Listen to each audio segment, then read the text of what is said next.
Graça e paz, boa tarde a todos.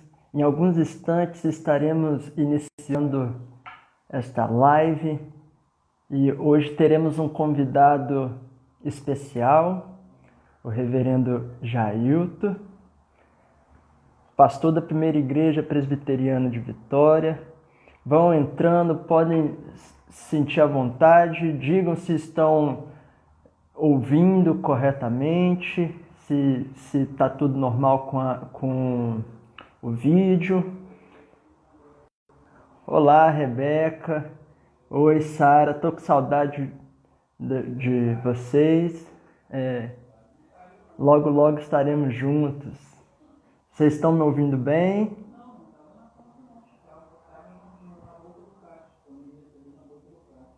Logo, logo estaremos dando início, aguardando em instantes. Oi, Érica. Boa tarde. Que Deus abençoe. Marise, minha mãe. Ellen, um beijo.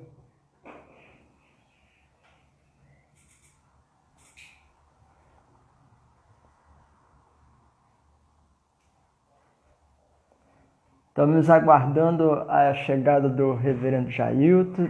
Em alguns instantes ele está chegando e nós estaremos batendo um papo sobre a união mística. Boa tarde, reverendo. Vou conectar o senhor. Adicionar.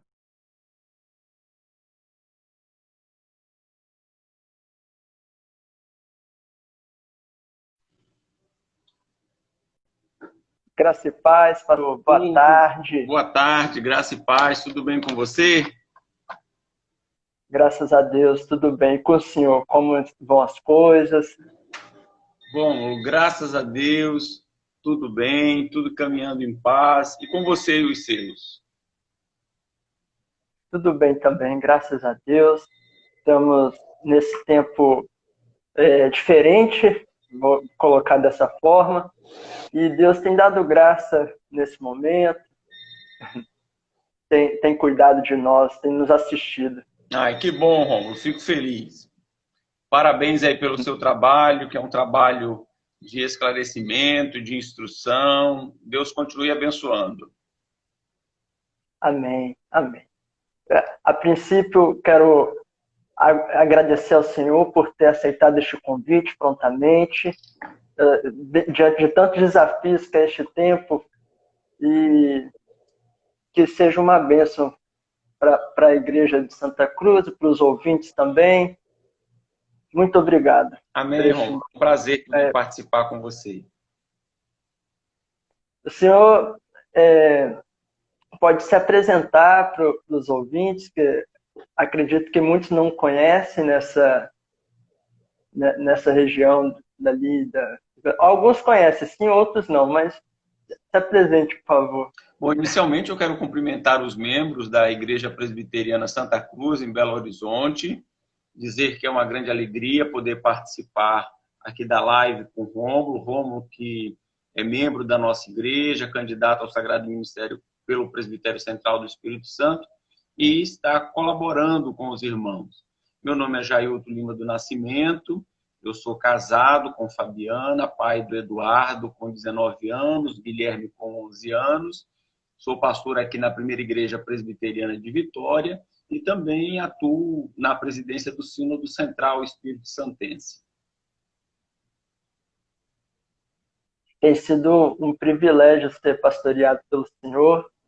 O que eu posso te dar testemunho é que desde o momento que eu comecei a frequentar a Primeira Igreja, fui acolhido com muito carinho, com muita atenção, e de fato o reverendo Jailton tem se esmerado na fidelidade e exposição das Escrituras.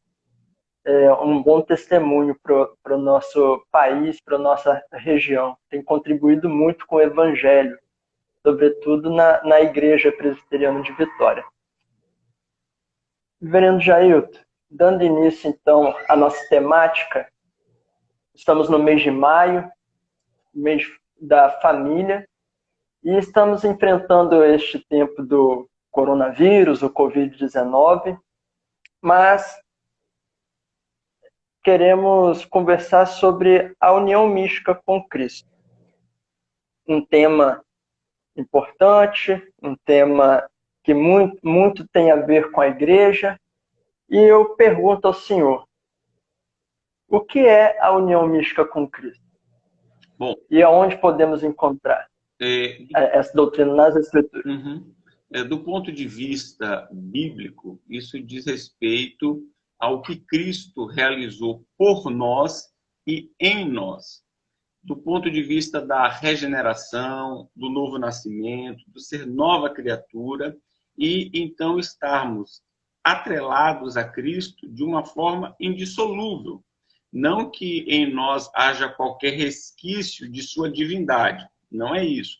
Diz respeito a os benefícios que nós desfrutamos por conta desta união que Cristo realizou em nosso favor, ou para o nosso benefício, melhor dizendo. A partir do momento que ele morreu na cruz e se entregou por nós e se tornou o nosso Redentor, há uma união conosco e nós experimentamos, por meio desta união, todos os benefícios da adoção que Deus assim realizou, trazendo-nos das trevas para a luz por meio de Jesus Cristo, seu Filho.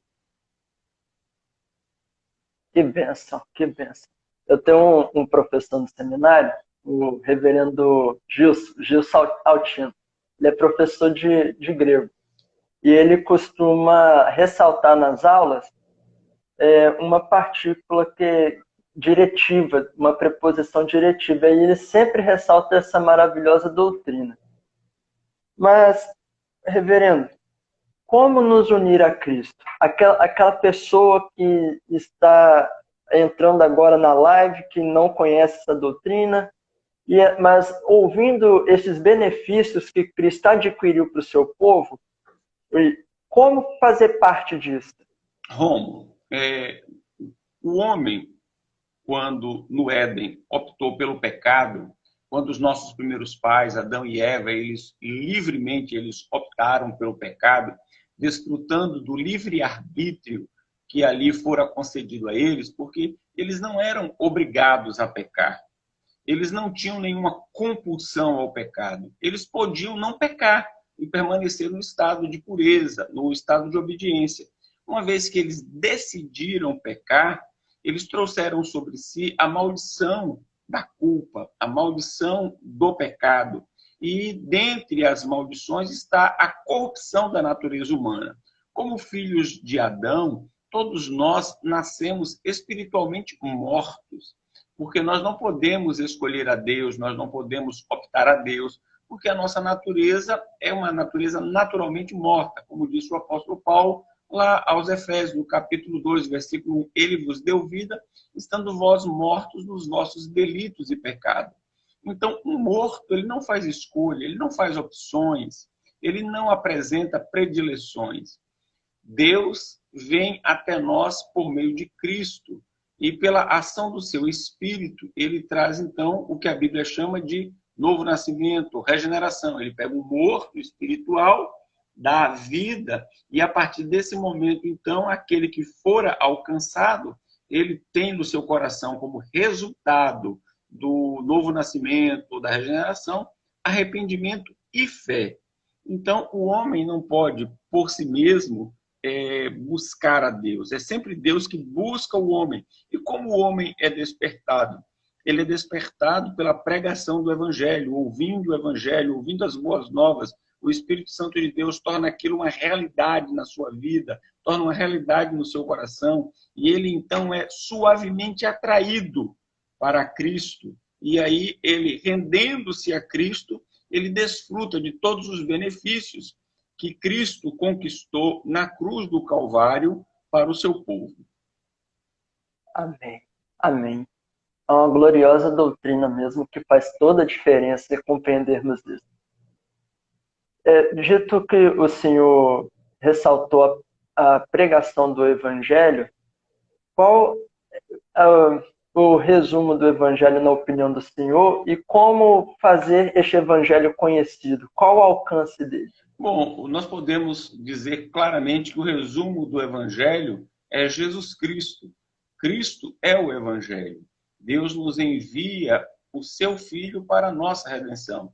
E todos nós temos a obrigação, todos nós temos o dever, e mais do que uma obrigação, do que um dever, um privilégio de compartilhar este santo e bendito Evangelho, que é um Evangelho que é o poder de Deus para a salvação de todo aquele que crê. É o Evangelho que transforma uma vida, é um Evangelho que traz esperança a um coração abatido, prostrado, desanimado, desesperado, traz graça a uma consciência ferida, a uma consciência machucada, traz ânimo diante da prostração. O Evangelho é o poder de Deus. O Evangelho não é, como algumas pessoas pensam, um conjunto de conceitos que devem ser memorizados e recitados, e isso torna alguém filho de Deus. Ninguém se tornará filho de Deus por ficar recitando formulações teológicas e nem mesmo porções bíblicas.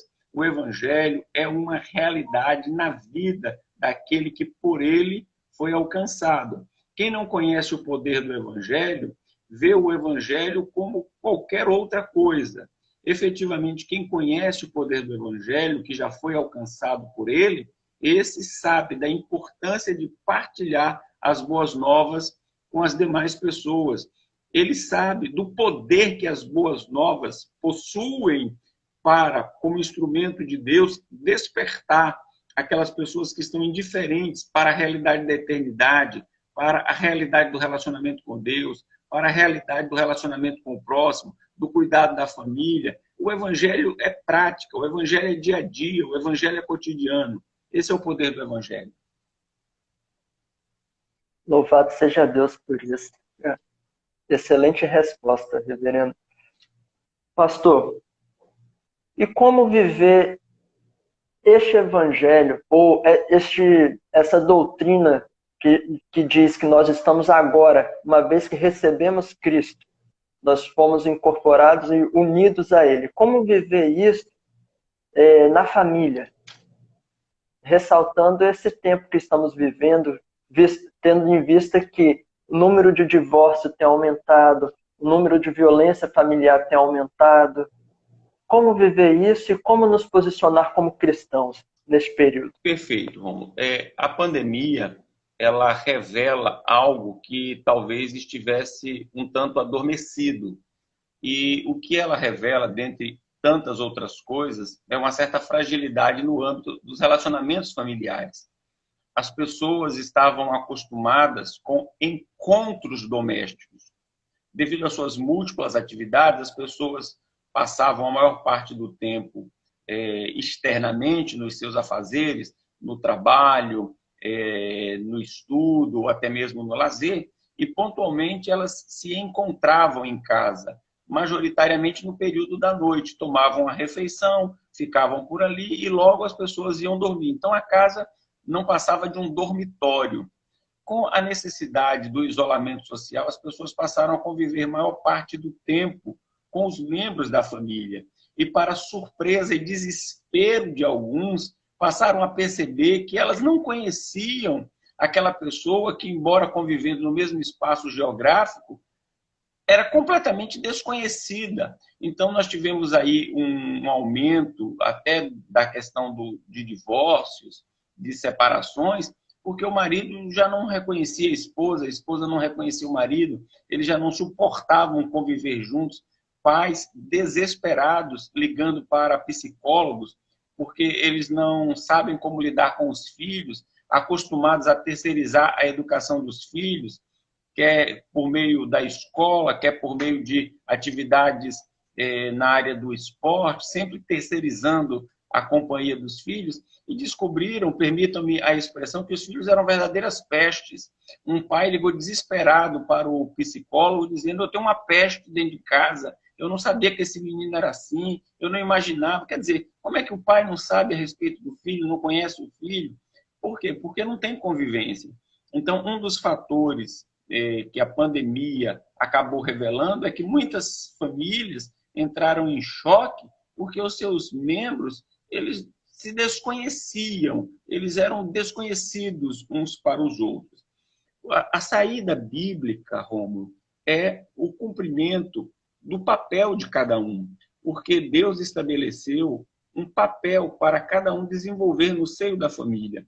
E o papel não implica que alguém seja superior e o outro seja inferior, que um seja melhor e o outro seja pior. Não, o papel não tem nada a ver com essa questão, tem a ver com a questão da função.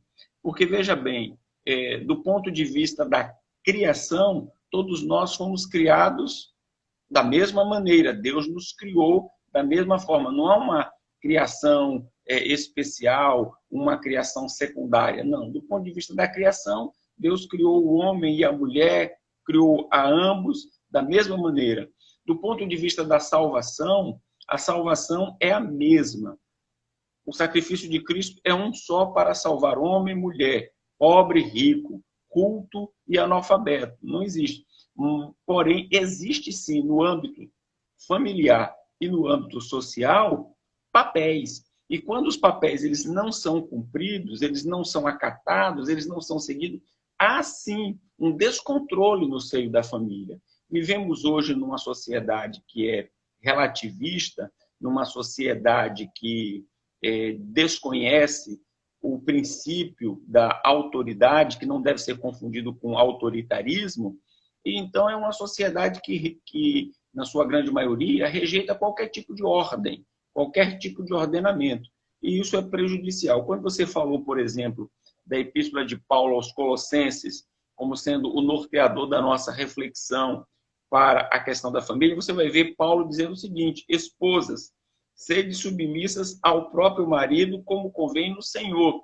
Então, quais são as lições que nós extraímos aqui? Primeiro, não é que a mulher é submissa ao homem, é que a esposa é submissa ao marido. Não é que todas as mulheres são submissas a todos os homens. Não é isso que Paulo está dizendo. Paulo está dizendo, sim, que a esposa seja submissa ao marido. Isso não torna ela inferior, mas essa submissão aqui é uma submissão que é requerida, sim, mas é uma submissão que deve ser aceita voluntariamente, porque ela é para a glória de Deus. Quando a esposa ela é submissa à liderança altruísta do seu marido, ela o faz para que Deus seja glorificado. Outra coisa, essa submissão ela não é irrestrita. Ela é uma submissão no Senhor. Então, quando o marido requer algo que é contrário à palavra de Deus, a esposa não está obrigada a fazer, ela não está obrigada a praticar algo que é contrário à palavra de Deus, porque antes importa obedecer a Deus do que aos homens. Então, esse é o primeiro aspecto. Eu não sei se você quer pontuar alguma coisa antes que eu entre no papel do marido. Pode continuar, tá muito bom. Então, quando chegamos na questão do marido, diz: marido, amai vossa esposa e não a trateis com amargura. Então, se você lembrar que nós estamos falando aqui de um período onde a família tinha uma estrutura patriarcal excessivamente dominadora e a mulher não tinha valor na sociedade, você vai ver primeiro que o casamento é pautado por um compromisso monogâmico. Maridos, no plural, amai vossa esposa, não esposas. Então, o homem não está livre para ter várias esposas, vários relacionamentos. Não, é uma esposa. Ele deve honrar a sua esposa. O texto diz mais, diz que ele deve tratá-la. Tratá-la de que forma?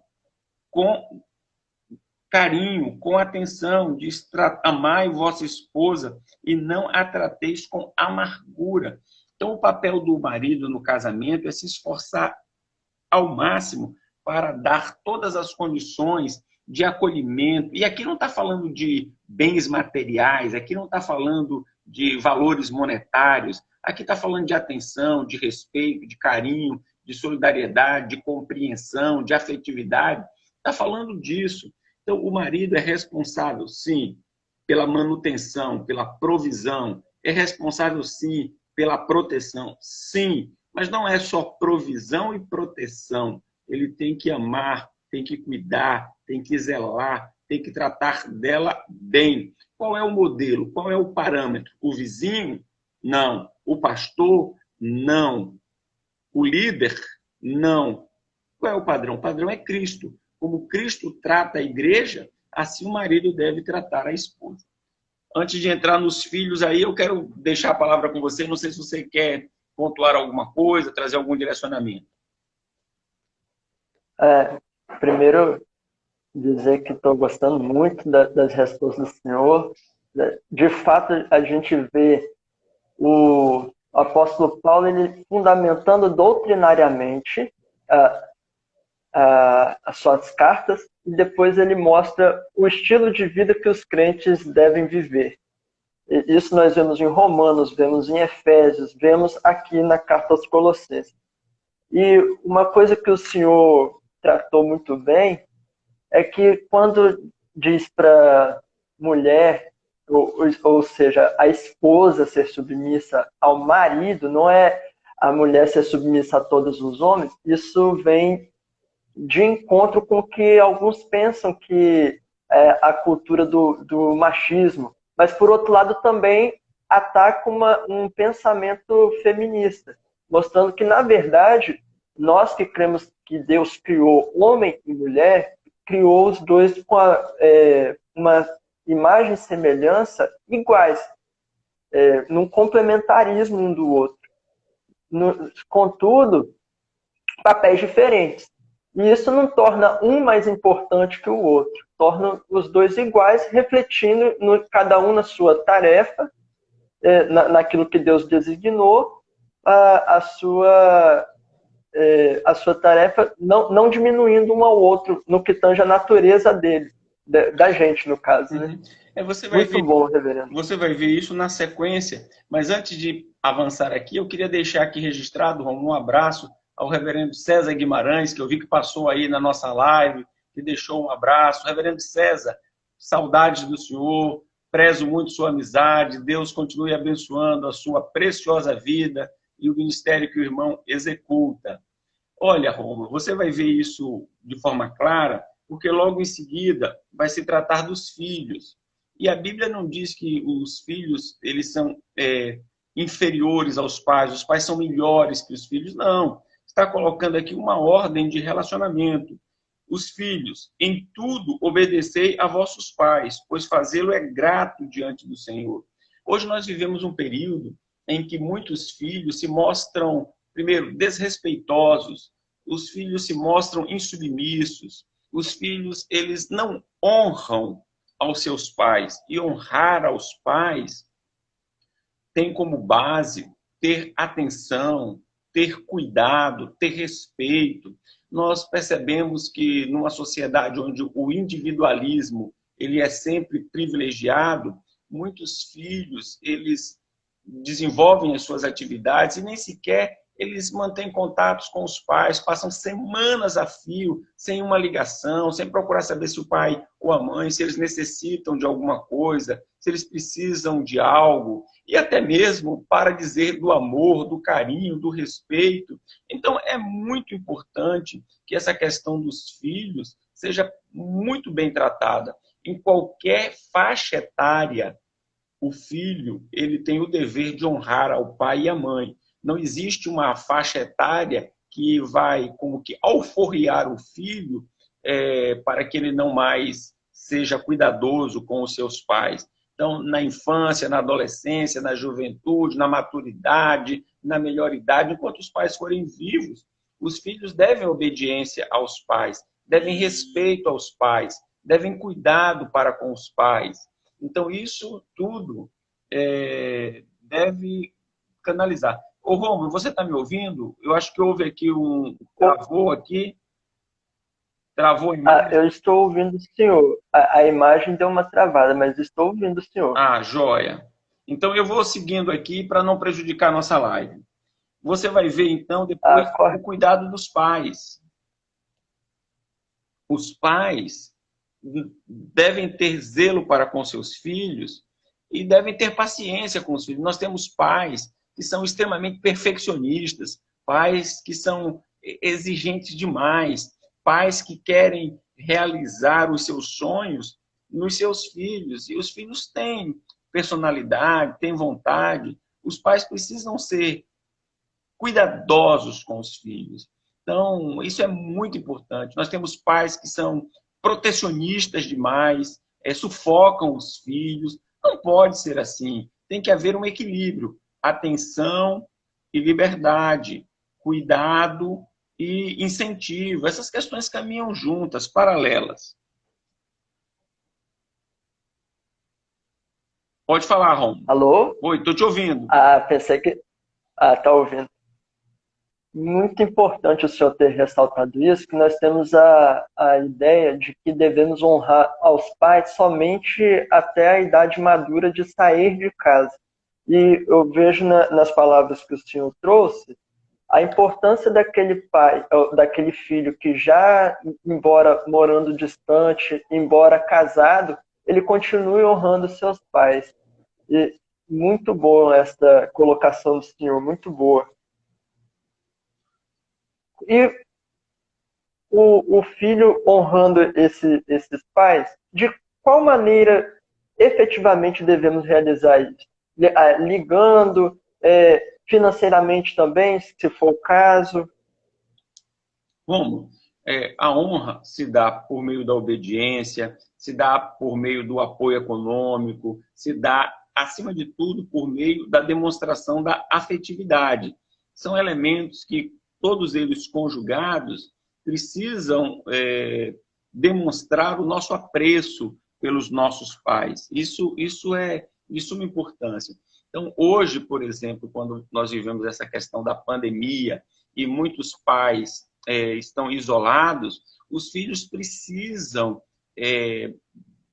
manifestar sua solidariedade, sua atenção, já que não pode visitar presencialmente, mas ligar, enviar mensagem é muito importante.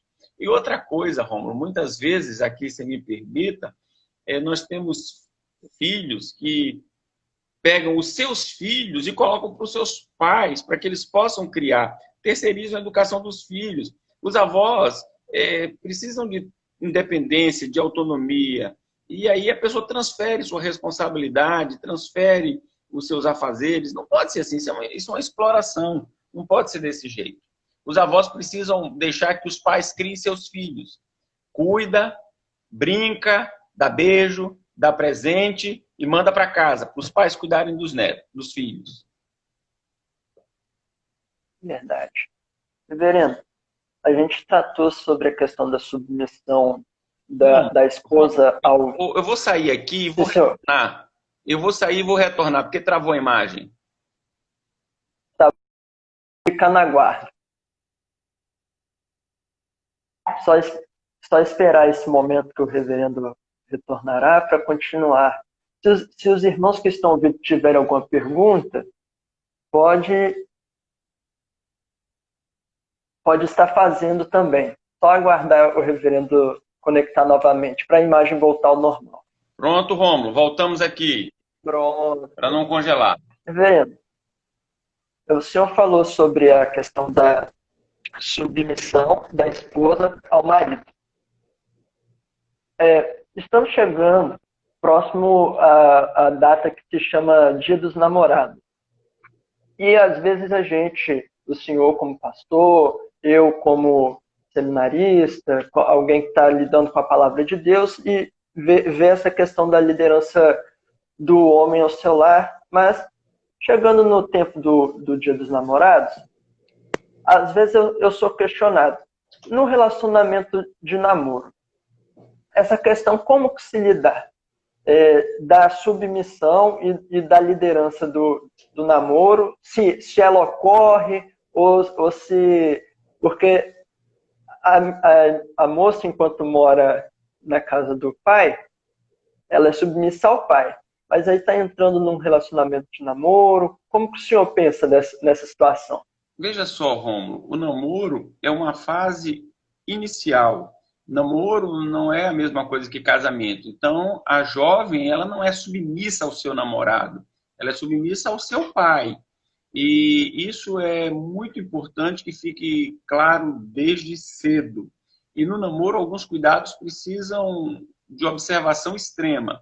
Então, eu digo sempre aos jovens: observe bem que tipo de filho ou que tipo de filha é a pessoa que você deseja namorar. A moça, observe bem que tipo de filho é o rapaz. Porque se o filho é desobediente, se o filho é ingrato, se o filho é uma pessoa bagunceira, se o filho não ajuda em casa, se o filho não quer ter responsabilidade com os pais, ele será um péssimo marido. Se a moça é uma moça que responde à sua mãe, ao seu pai, não dá satisfação, se a moça não gosta de trabalhar em casa, se a moça é desorganizada, fique atento, porque ela será uma péssima esposa. Então, não se engane. Essas coisas devem ser observadas logo. Quem não é bom filho não pode ser um bom marido. Quem não é uma boa filha não pode ser uma boa esposa. Então, essas coisas precisam de observação imediata. Outra coisa, o jovem ou a jovem, ela não pode ser possessiva. Quando no namoro, o namoro se mostra extremamente dominador, quer o rapaz, quer a moça, preste muita atenção, porque cuidado é uma coisa, ciúme exagerado, a atitude possessiva é outra coisa completamente diferente. Então, se no namoro já está querendo dominar, sufocar, controlar, proibir qualquer outro tipo de amizade, de relacionamento, não é a pessoa ideal, não é a pessoa certa. Então, essas coisas se observa logo no namoro. Namoro tem hora para começar, namoro não é todos os dias, namoro é próximo dos pais, namoro tem regras. E os pais precisam impor as regras e os filhos precisam obedecer às regras. Vejo com muita preocupação o comportamento extremamente condescendente de muitos pais para com seus filhos no que diz respeito ao namoro, não tendo hora para chegar, para retornar, não dando informações a respeito do local onde encontra-se. Então, essas questões precisam ser muito bem pontuadas. É um namoro cristão, é um namoro bíblico, é um namoro que tem padrão. Então, tem que ser desse jeito. Outra coisa, eu sempre digo, não é o fato da jovem estar na igreja ou do jovem estar na igreja que é recomendado. Eu aviso, olha, está na igreja, mas esse aí eu não recomendo. Se fosse um filho meu, eu não queria que namorasse com essa moça. Se a moça fosse minha filha, não queria que namorasse com esse moço. Não basta ser membro da igreja. É necessário dar evidências de que é convertido, de que é nova criatura, de que é um discípulo de Cristo. Muito obrigado, reverendo, pela resposta.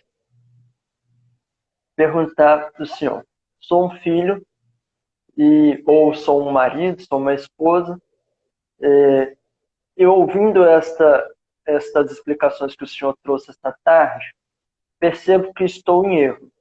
Como devo proceder? Todos nós erramos. Não há um relacionamento perfeito. O marido erra, a esposa erra, os filhos erram, os pais erram. Então, nós precisamos reconhecer os nossos erros. E reconhecendo os nossos erros, nós devemos pedir perdão. Devemos chegar para o membro da nossa família com quem erramos e pedir perdão. Se como pai eu procedi de uma forma injusta, se como pai eu agi de uma forma errada, eu devo pedir perdão ao meu filho, eu devo pedir perdão à minha filha. Não há desonra, pelo contrário, isso demonstra a glória do Evangelho, de levar ao conhecimento de um erro, de uma falha, de uma incoerência. Quantas vezes na relação familiar nós agimos de uma forma contrária ao que falamos? Falamos de um jeito e praticamos do outro. Nós precisamos pedir desculpas, nós precisamos pedir perdão quando nós agimos assim. Então, a melhor forma, a forma bíblica, Rômulo, de consertar é pedindo perdão, é se arrepender e é fazer aquilo que é certo. Reverendo, estamos chegando ao final da live e eu gostaria novamente de agradecer ao senhor por ter aceitado o convite, por ter prontamente comparecido. O senhor é muito amado por mim eu tenho muito respeito pelo senhor. E quero saudar os irmãos da Igreja Presbiteriana de Santa Cruz, bem como outros irmãos que entraram. Eu vi que a Igreja Presbiteriana de Caeté, se não me engano, até o senhor cumprimentou o pastor de lá. E eu quero deixar o convite para aqueles que, assim que passar esse período e voltarmos a ter o privilégio de congregarmos novamente, a estar visitando a Igreja Presbiteriana de Santa Cruz. Ela fica localizada na Rua José Joaquim da Mata, número 332, bairro Santa Cruz, próximo ao bairro Palmares, que é perto do onde fica o seminário presbiteriano de Noel Nicodemo Zeller. E também fica um convite ao senhor, quando eu estiver por Belo Horizonte, está passando um tempo conosco lá também. Rômulo, será um prazer. Será um prazer poder visitá-los e espero que na oportunidade tenha muito pão de queijo. Os irmãos lá são agraciados nesse sentido. Também quero agradecer na pessoa do reverendo Ronaldo Albino, que me deu a oportunidade de estar fazendo essas lives. E uma boa tarde a todos, que Deus abençoe. Abraço, reverendo. Obrigado, querido. Deus abençoe.